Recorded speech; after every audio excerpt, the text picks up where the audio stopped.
What's up, guys? Captain Cody Davis sitting down here over at Lake and Trail, just grabbing some last minute things before I go out on my afternoon trip today. Going to be very windy, but good news is the lake is fishing very, very good right now. Today's April 8th. I don't know if I already said that, but like I said, the lake's been fishing great. A lot of big bags being brought in all the local tournaments.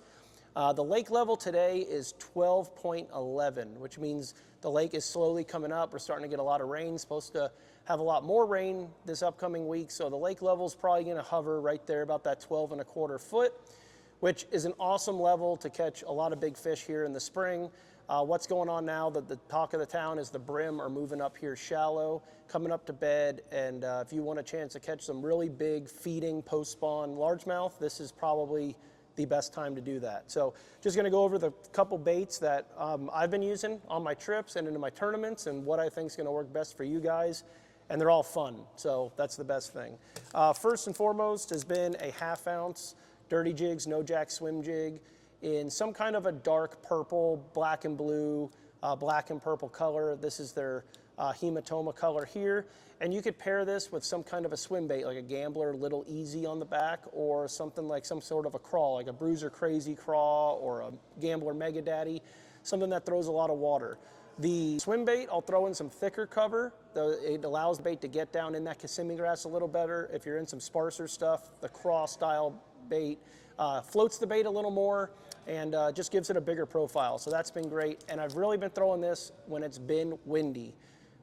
If it's not blowing, I've been throwing the Gambler POPPNG. Not a much more fun way to catch a bass on the lake than on this guy right here.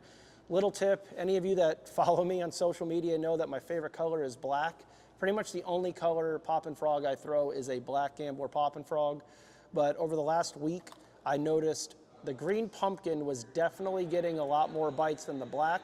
A big part of that, I think, is the really clean water we're dealing with on the lake right now. The lake's low, the water's getting super clean, the fish are getting a very good look at the bait, and this is just a real natural color.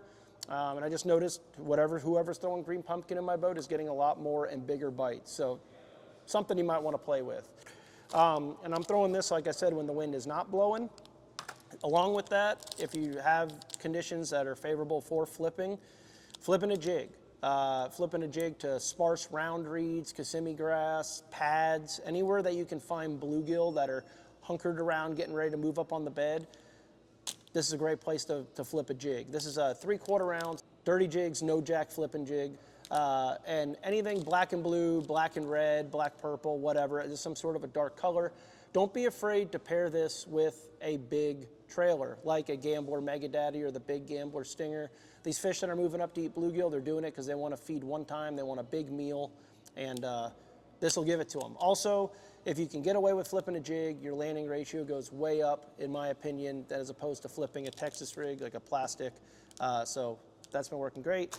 And real quick, I have no affiliation with this brand at all, but this is the new Baits EDC, Everyday Carry.